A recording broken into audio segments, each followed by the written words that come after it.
Welcome back to the show, ladies and gentlemen. We're going to get right to it. I know your time is precious. Got a few questions for you. AAU basketball. Is the juice worth the squeeze? AAU basketball. Is there an injury crisis going on in the sport? What are some of the problems? Seems like we're trying to get a lot of exposure too soon with our kids. Some of the problems are leading to injuries. Some of the problems are actually leading to devastating surgeries. I have my co-host, Leland Johnson, joining us on the show today. Now, Leland, I was talking to you actually the other night, and you sent me a report from ESPN in which I think one of the media pundits was interviewing the NBA commissioner. And they were saying by the time some of these kids get to the NBA, they've been labeled damaged goods. Now, you being a basketball coach, you having a son at the Division I level, you having kids that you've trained that's been to the pro level, you see kids playing AAU basketball into football season. What are some of your thoughts on the matter? I think we did a show on this before, didn't we? We talked about specialization. And there is some advantages, but there are a ton of disadvantages when it comes to specialization. So I wanted to speak on this today. It's weird because I was at a president's meeting for our youth football organization, and one of the presidents of an organization was talking about how specialization has kind of even messed up things for football, where kids who are good athletes are kind of like partially involving themselves in the sport and not really giving their all. And he said, man, when we lost our first two games, we actually had a pretty talented squad, but we lost our first two games. Last season? Yeah, last season. We lost our first two games. The kids' attitudes was, well, we're basketball players anyway. We don't have to, it don't matter if we win or not in football. And we didn't view it that way when we were kids. Right. Whatever we were involved in, that's what we tried to compete in. And it's changed.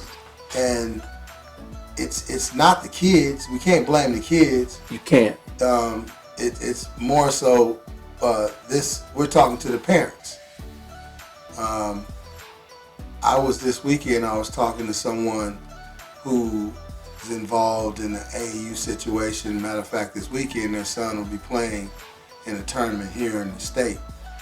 And as we're talking about this very subject, it's almost like it was falling on deaf ears. There was never a moment or a second when that person didn't go, well, you know what? I'm going to sit back and we're going to analyze what we're doing and see if this is the right thing for us. It was just, oh, well, this is what we got coming up next.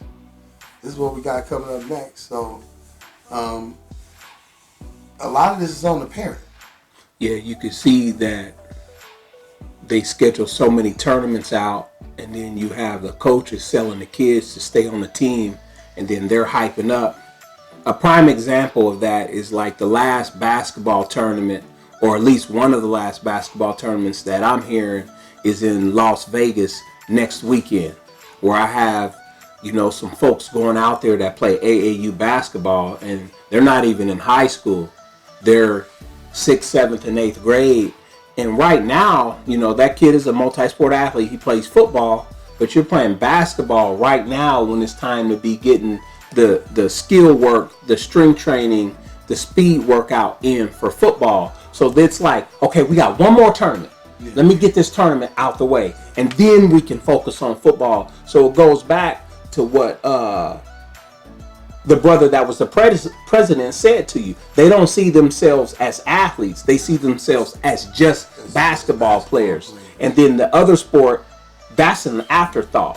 Where for some strange reason, the conditioning has been led to say from these AAU organizations and coaches that this is your sport, you play this year round. Okay, and here's another thing, and let's be honest, we're going to talk about it right now. What's going on with the star players on the AAU basketball? For the most part, they're not even paying, and it's the other kids. We had talked about this before. I kind of wanted you to elaborate on that. I mean, that's something that's all everyone knows that. But let's go a step deeper. Okay. There's 15 kids on an AAU basketball roster. That's the max. Okay. Of those 15 kids, maybe 7 of those kids are going to get the run that they need and that they want to help themselves move to the next level. Or get exposure. Or so-called exposure. That means 8 kids who just come along for the ride. Mm-hmm. If you know that's what's happening to your kid, if you one of those 8 parents and you sitting on the bench and you know that's what's going on, you deserve it.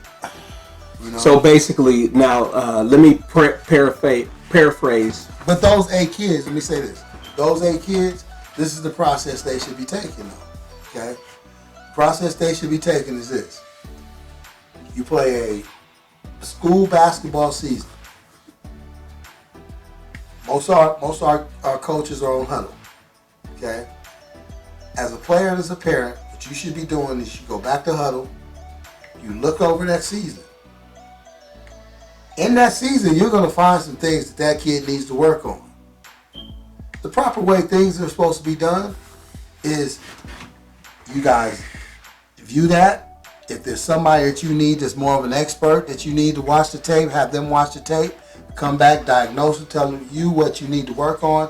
The right thing kids should do, the thing kids should do right after that is look to work on that thing or take a week break off. Because I used to always do that. Take a week break, just take a break for a week. There's going to be some things that you need to work on skill-wise and physically.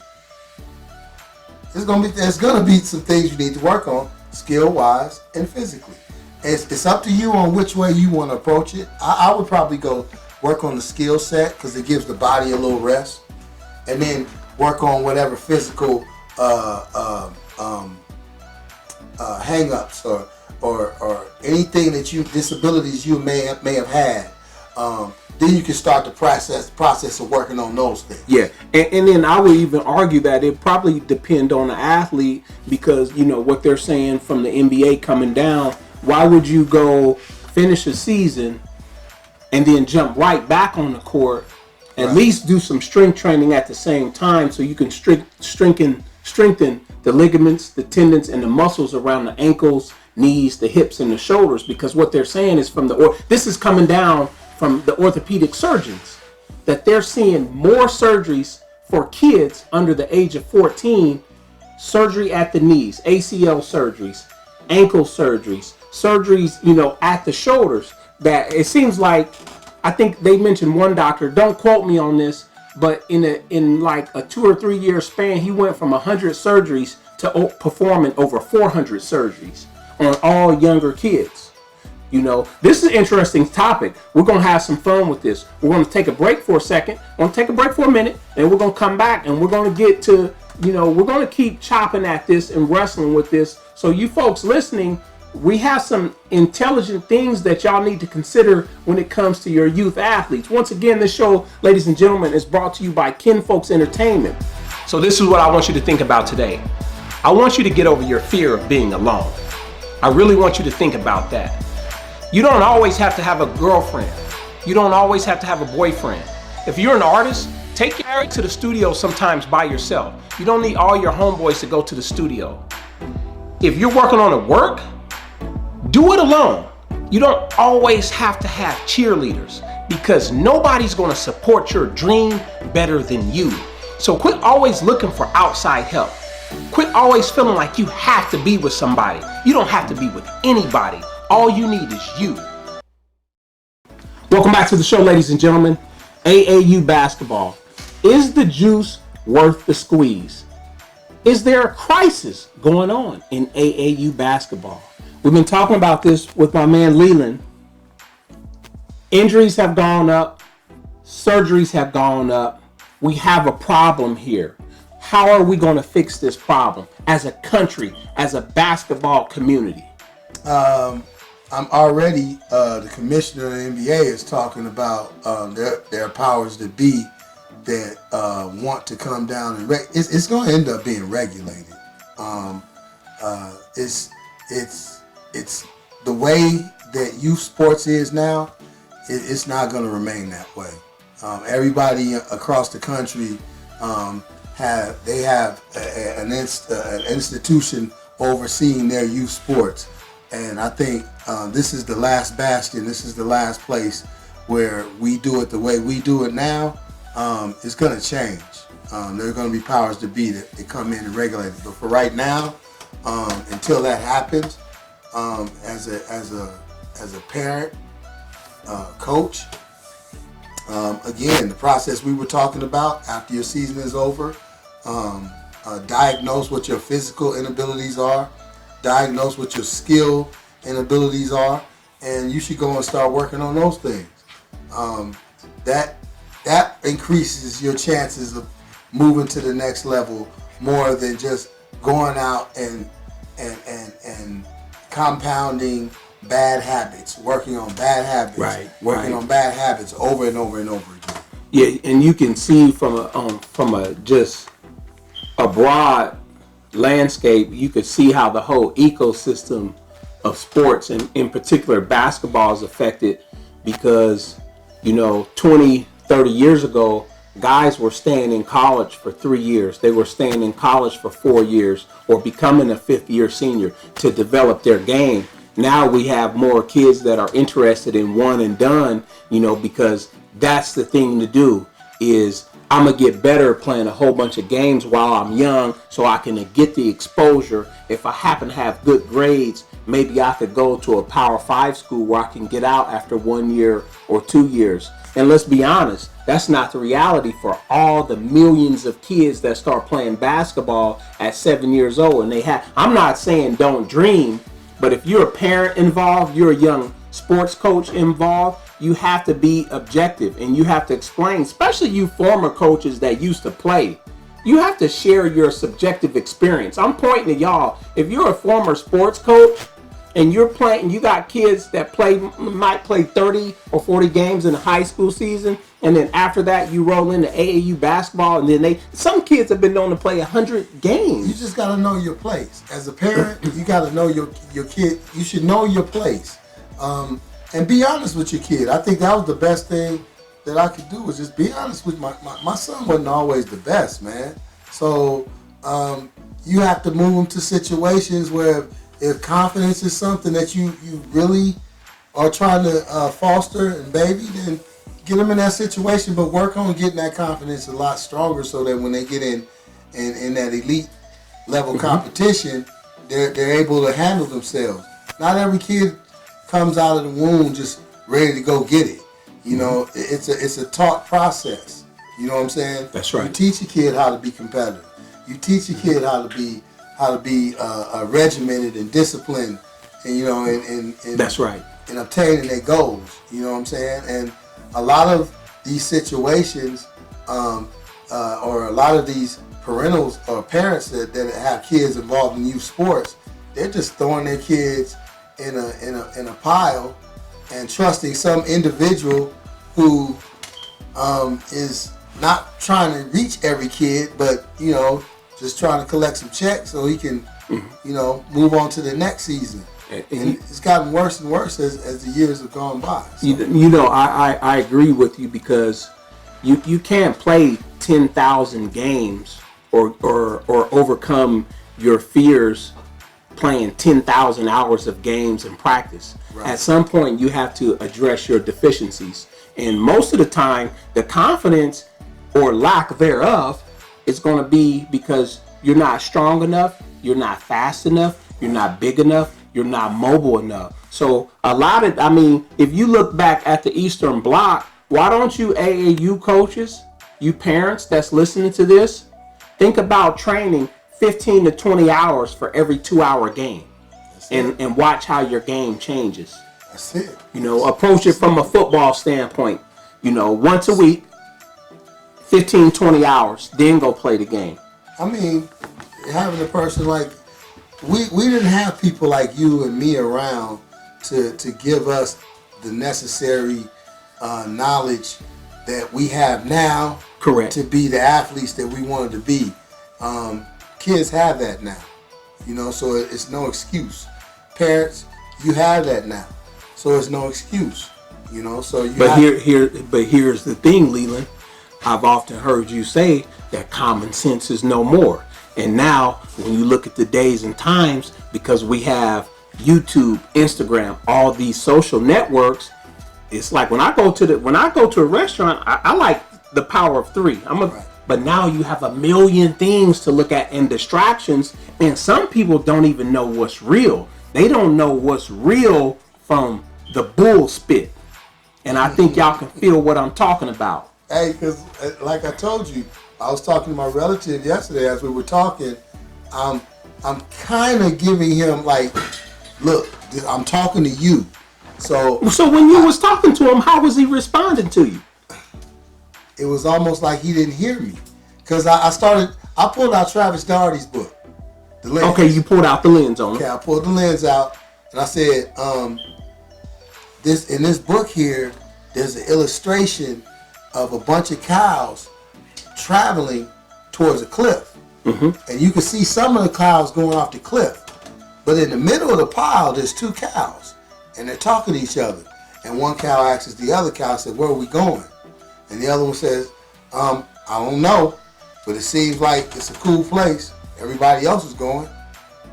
Remember, at the end of that, they were just going off the cliff, just falling off the cliff. Right. And that was his description of that's the way AAU basketball is. And I was giving him that description, and as I'm telling him about this little caption, it's like it's falling on deaf ears. He's not. What's more important to him, that parent is probably what, the conversation over the coffee pot. Hey, my son, he scored 25 points in the game. Oh, really? No. Right. But like I explained to parents, I said that AAU thing is like this. If you really believe that I need to get my son seen, and this is what I need to do to get him seen, look at it as an interview. Okay? Send him out prepared to go on that interview to make a good showing. If you do those things, then fine. But what's the use of sending him out on that interview every week? Or every year from the time that they're set. Every year after the high school. Every year after high school season. What's the use of sending him out there every week for about 3 months? And they're doing it all through elementary and middle school. Man. And they're beating their bodies up. And he's giving a bad interview. And he's giving a bad interview. Why would you do that? Well, folks, we'll be back and we'll discuss some more things about this AAU situation. It's a lot we got to talk about. So I hope we ain't getting on anybody's making this a personal thing, but hey, it needs to be discussed. So we'll be back after the break. Are you ready to become a high-performing athlete? Build your self-confidence, strong sense of motivation, the inner desire to succeed, become a natural goal setter while working on your self-discipline, staying optimistic while having a sense of belonging, becoming a natural leader, and be willing to take criticism while being humble. Ability to manage your stress while keeping low anxiety, keeping your focus strong and trusting in the process while being resilient, vulnerable, but a perfectionist, getting that killer instinct and willing to fight, but appreciating everything that you learn along the way.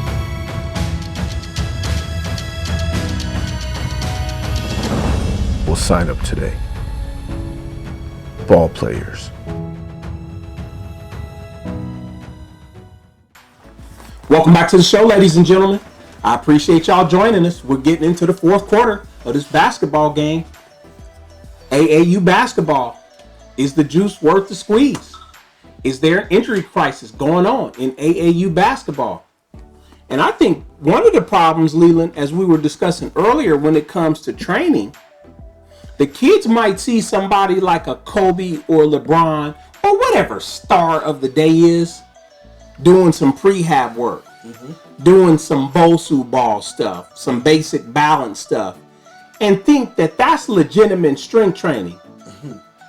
What you're not seeing is what these guys really do behind the scenes. Right. You're not seeing them squat, deadlift, overhead press, bench press, get up under heavy weight. If you go back and read Kobe's book, or even just take a look at a few chapters, he'll tell you, I lift heavy weights in the off season and in season, and it didn't affect his shot. He knew he had to get to a certain level, like MJ did when he was getting beat up by the Pistons for years, to strengthen his body, but also strengthen his will. Right. And what we're seeing is, if you don't have the mental fortitude, the psychology, the skullduggery to put in the hours, to take on the burden, the willpower and intestinal fortitude, it's just not going to be there. Well, that's the trouble with video, man. A lot of these guys are putting out, just different, and it's on purpose, because you don't want to give everybody your secrets. You know what I'm saying? You don't want to tell everybody what you're doing. So, they put these prehab things out on video, and it's easy for a kid to see that and go, "Oh, did you see LeBron sitting on? He was sitting on a booth on a ball, and he was bouncing on his knees. I think that's a good core. Yes, it is a good core workout. But it's like auxiliary. But it's thank you.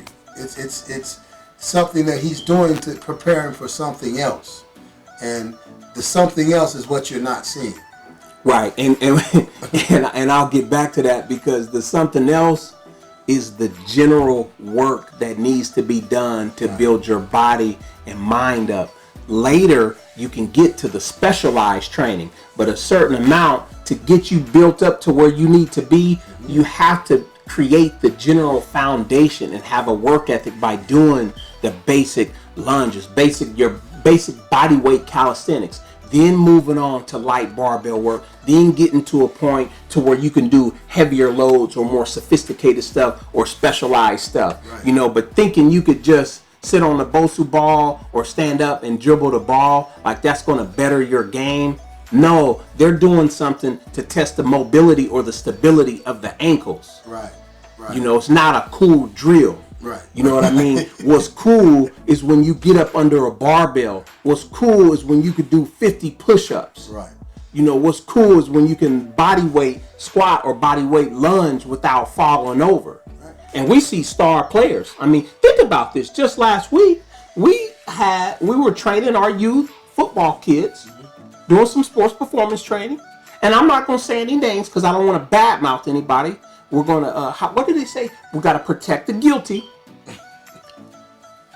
So-called number 1 8th grader going into the high school had problems doing basic agility drills and conditioning drills with, I'm not knocking our kids, but an average lot of athletes if you're supposed to be elite. Right. And he had problems just running up and down the field doing the footwork drills that we're doing. So that told me a lot, that he's just playing a bunch of basketball and the people who's in care of him is not taking the time to strengthen his body. Or you have, I have an athlete that just came to me recently. He's like my relative, like almost like a nephew to me. Okay. And I think this huge of his dad to kind of look at his son and diagnose his situation and say, hey, this is what he needs. And me and him kind of like look past some old things, the issues that we were dealing with in order to get to that place to help his son. So that's correct. I'm getting a special reward out of dealing with this kid, because not only do I have an elite kid that I'm dealing with, but I'm rekindling the relationship an old relationship that, you know, we built some real positive things in the past. Right. And he was a big part of Jazz's maturation when Jazz was a youth. So now it's fun because now we get to, his son is playing with LeBron James's son's team. And so we got to keep him going when he's on that type of a stage and keep his body strong. And it's beautiful to see him now, as opposed, because he was afraid to come see me for a while because he knew what I was gonna do. The demands was I was gonna demand that he be disciplined and we do things in a disciplined manner. I can see the maturation happening on a slow basis. Every time he comes in the gym. I think from what I've been hearing from you just a couple weeks ago, it's the bigger brother that's been a proponent. Like, hey, getting him to the gym. And I say that because we all need a support network. We all need somebody to say, hey, you're going. And not to, I mean, it's coming from everybody. It comes from the dad, the mom, his sister. But it's at different levels. Yes. You know what I'm saying? He knew my level of intensity. That's probably why he stayed away from me. But his brother, who he grew up with and real close, when you see that coming from that individual, that's similar to what I was saying. Right. That kind of groomed him to be able to be in the place where he is with me now. You know what I'm saying? And it's fun watching it because now I get. So listening to our conversation today, ladies and gentlemen, if you have any questions, just direct them to me personally, DeShawn at sportsmastery.com. If it's something specific to what Leland has been discussing, I'll make sure I share those questions, comments, or statements with Leland. And one of the problems, Leland, what I've been seeing before we get into closing out is we got to really look at some of the shoe companies because we're putting out shirts like "Ball is life," "It never stops," "Ain't no days off," all the little basketball slogan shirts. So there's kind of a hypnosis there. Well, we're in the age of memes. So I mean, I know people who wake up, go to their phones, and they see a popular meme or a meme that may sound cool to them, and they, stream it. This is the way I feel. It may not. It may be the way you feel at that point, but it may not be who you are. You know what I'm saying? So these little memes that are being sent out and that are being repeated to kids. You also had a responsibility to really explain it. That's right. Explain really what that means. Well, this is what ball is life means. Or this is what no days off means. You're right. There's no days off, but there's days that you have to rest also. Mm-hmm. So them days that you have to rest, some of y'all should be watching film. Some of y'all should be watching film 10 to 15 hours a week. Some of y'all should be working on your lower extremities and your core 10, 15, 20 hours a week. Some of y'all need to get off the court and get on the turf football field and run around and do what defensive backs do. Some of y'all need to get in the sand. Some of y'all need to get in the swimming pool. Now, before I leave, we're talking about giving you the edge. You got to go to sportsmastery.com and look at the edge. We're talking about how to take effective action, how to develop discipline, how to develop a growth mindset, how to expand in the form of reflective thinking. So once again, ladies and gentlemen, this show is brought to you by Kinfolkz Entertainment. You can learn more at kinfolkz.com. I really hope y'all enjoy this. Listen to this more than once. You have to run this back. There's a lot of jewels and nuggets in here. So thank you for listening. Y'all have and take nothing personal. Y'all have a great weekend. Peace and blessings.